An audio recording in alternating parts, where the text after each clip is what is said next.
Hello, everyone. Hope you're having an amazing day.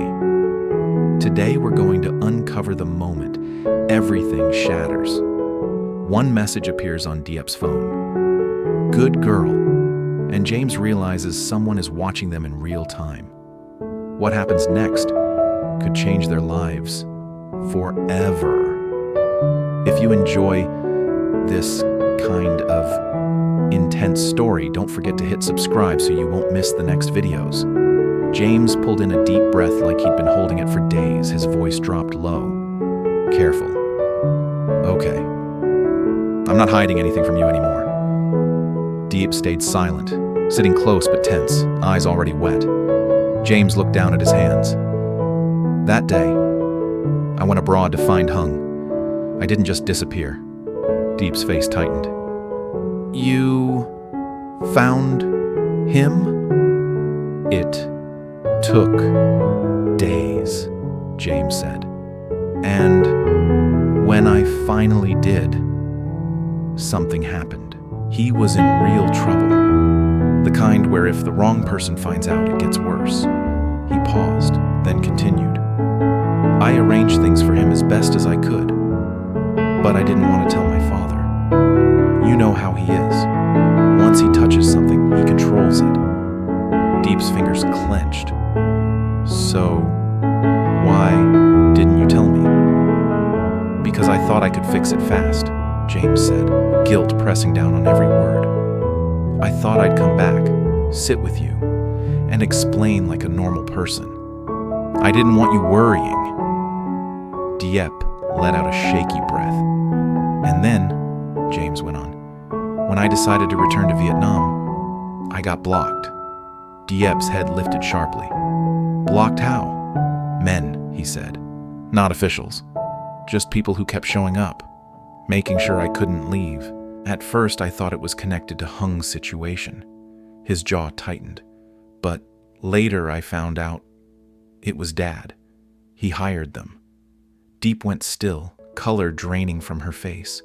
I had to escape, James said. Different routes, hiding, avoiding things I shouldn't have had to avoid. It felt insane.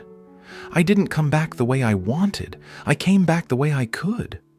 Silence filled the room. Outside, the city hummed like nothing mattered. Moonlight slipped through the window, thin and pale. Diep blinked hard, and a tear rolled down.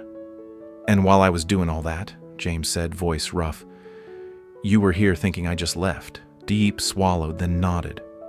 As for me, she whispered, I kept working. I couldn't stop. Lynn helped a lot. He works hard. So business has been okay. James nodded slowly. He knew what it meant that someone else had to step in while he vanished. But without you, Diep continued, everything feels boring, empty, like I'm living the same day again and again. James's throat tightened. Nai and I miss you so much, Diep said, voice cracking.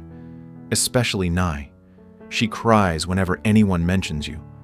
Sometimes she just looks at the door like she's waiting. That hit James straight in the chest. He turned his face away for a second, blinking fast. I didn't want this, he said. I wanted a peaceful life. With you, with Nai, with my parents, with Hung. I wanted everyone together. No fighting, no choosing.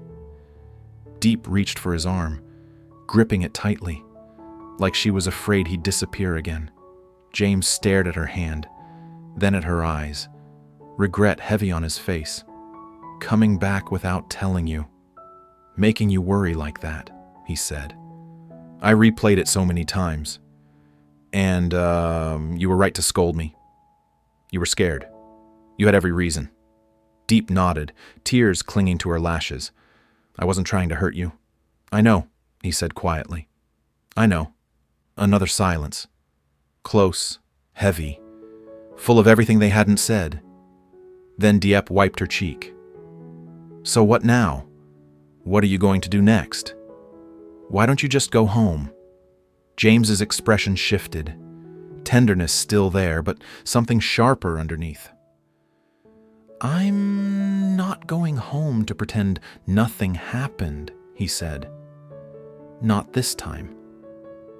Diep frowned. "James, I'm gathering evidence," he admitted. "To sue Dad." The words dropped like glass. Diep froze. "Sue? Your father?" James leaned forward, eyes intense. "He tried to stop me from coming back. He's been controlling my life for years, and now he's coming after us. If I don't stop him, he'll never stop." A familiar shame rose in Diep's chest. "This is because of me," she whispered. "Because I'm poor. Because I don't have a family." James shook his head hard. "No, there's something deeper. This isn't just money." Diep stared at him, caught between love and fear. James dragged a hand down his face, then looked straight at her. "If you think I shouldn't sue him," he asked, "then what am I supposed to do? How are we supposed to get married and live happily when he keeps interfering?"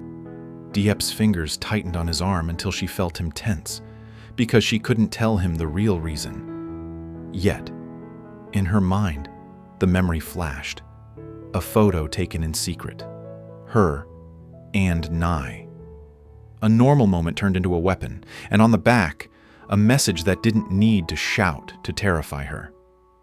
"Break up with James, or Nye will be in danger." Mr. Phat's threat was precise, and it worked because Diep couldn't gamble with her child's safety. James noticed her shaking. "Diep? What's wrong?" Diep forced her face to stay calm even as panic churned in her stomach, because she knew James. If he heard that, he wouldn't just get angry. He'd go to war. And if James went to war, Mr. Phat would escalate. The photo was proof enough. He'd already crossed the line. Diep inhaled slowly, then steadied her voice. "James, I advise you not to," she said. He stared at her. "Not to sue him. Not to destroy your own family," Diep said, each word painful. "No matter how wrong he is, he's still your father." James's face tightened, hurt and confusion colliding. "So what should I do?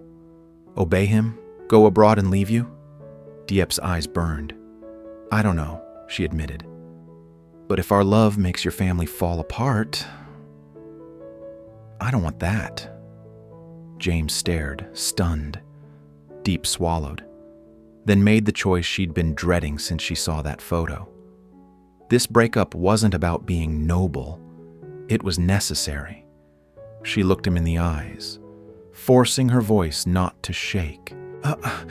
How about," she whispered, "we break up?" James didn't move at first. Diep's words hung between them like smoke. Thin, poisonous, impossible to grab, impossible to ignore. "We break up?" James stared at her, as if his eyes could force the sentence to take itself back.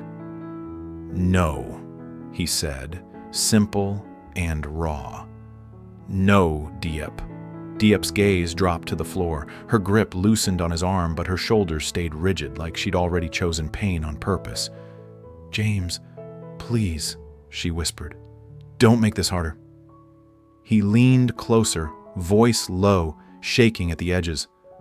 "Harder than what? Harder than you suffering alone while I'm gone? Harder than Nye crying at the door?" At Nye's name, Diep's face twitched. Just a flicker, but James caught it. A crack. He softened, forcing himself to slow down. "Tell me the truth," he said. "Not the polite truth, not the for your family truth. The real one." Diep swallowed. Her eyes were glossy, but she held the tears back like she was holding a line. "You wouldn't understand," she said. "I will," James answered. "Or I'll die trying." Diep flinched at his tone like it carried a danger she'd been avoiding. She shook her head, a small, desperate motion. "Stop," she breathed. "You don't know what he's capable of." James froze. James repeated slower now. My father.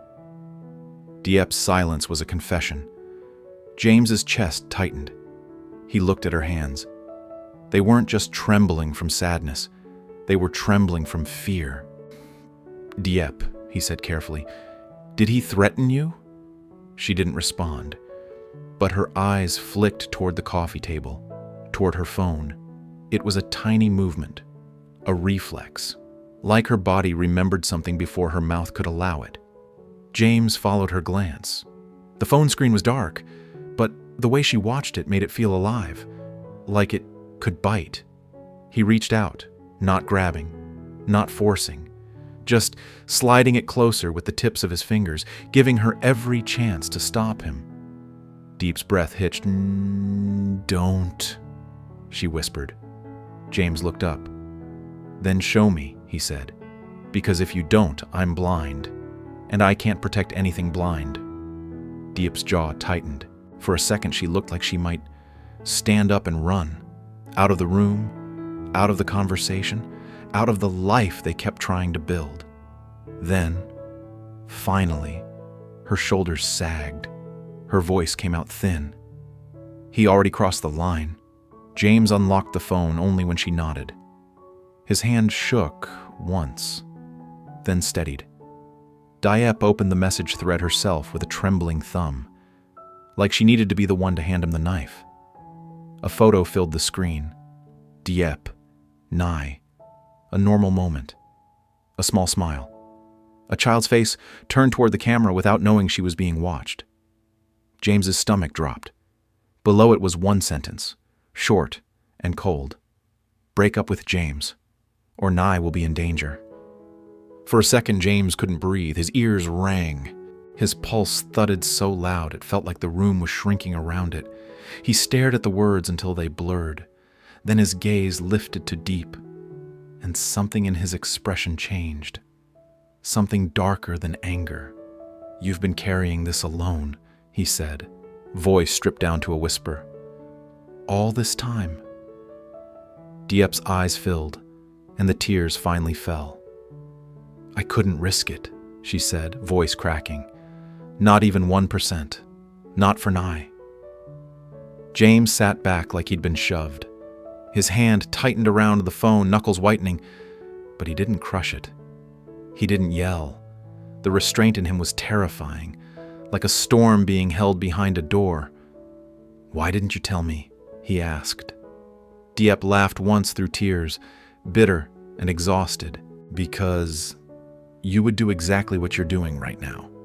James's lips parted, but no sound came, because she was right. He stood abruptly, pacing 2 steps, then stopping like he'd hit an invisible wall. He looked at the door, then back at Diep. We go to the police, he said. Diep shot up halfway from the couch, panic flashing. No! James, no. Why not? Because he has reach, she said quickly. Because if he hears even a hint, he'll... She stopped herself, shaking her head hard. You don't understand. He doesn't need to be loud to hurt us. James stared at her, breathing hard, fists clenched at his sides. A buzz cut through the room. Diep's phone vibrated in James's hand. Both of them froze. Another message appeared, like the sender had been watching in real time. Good girl. Diep's face drained of color. Her knees seemed to weaken.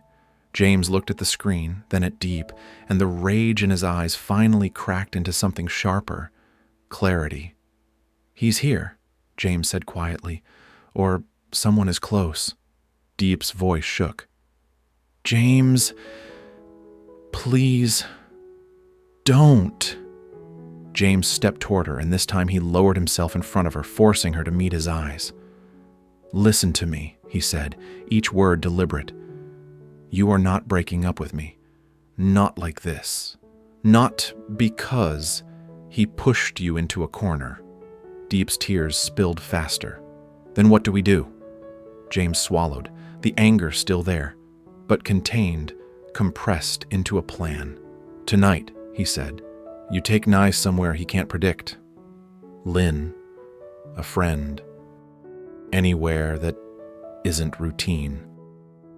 Diep blinked. And you? James's eyes hardened. I'm going to make sure the next message he sends doesn't feel like power. Diep grabbed his wrist, desperate. James, don't go to him. James looked down at her hand clinging to him, and for a moment his face softened. Pure pain. Pure love. I'm not going to rush in, he promised. I'm going to be smart. He rose, but he didn't pull away. He held her gaze like he was memorizing it. Trust me, he said, just long enough for me to change the rules. Outside, somewhere in the distance, a car door closed. Footsteps echoed faintly, then stopped. Diep's breath caught. James turned his head slightly toward the window, listening. Then his pocket vibrated, his own phone this time. A call. Unknown number. James stared at it for a heartbeat, then looked back at Diep. He answered, lifting it to his ear without taking his eyes off her. James, a calm voice said, smooth as silk, we need to talk. Cuối cùng, James cũng nói với Diệp sự thật về sự biến mất của mình. Anh đã ra nước ngoài tìm Hùng, phát hiện ra anh ấy đang gặp rắc rối nghiêm trọng và đã cố gắng giúp đỡ mà không để người cha quyền lực của mình can thiệp. Khi James cố gắng trở về, những người được ông Phat thuê đã chặn anh lại, buộc James phải bí mật trốn về Việt Nam. Diệp chia sẻ về việc cô tiếp tục làm việc dưới sự giúp đỡ của Linh, nhưng cô và Nhi đã phải chịu đựng rất nhiều. Nhi thường khóc và đứng đợi ở cửa. James thừa nhận tội lỗi của mình và tiết lộ rằng anh đang thu thập bằng chứng để kiện cha mình vì đã kiểm soát cuộc sống của họ. Diệp khuyên anh đừng phá hủy gia đình và trong nỗi sợ hãi tột cùng, đề nghị chia tay. James từ chối và gặng hỏi lý do thực sự. Diệp tiết lộ một bức ảnh bí mật và một lời đe dọa: hãy rời bỏ James hoặc Nhi sẽ bị hại. Sau đó một tin nhắn mới đến: cô gái ngoan, chứng tỏ họ đang bị theo dõi.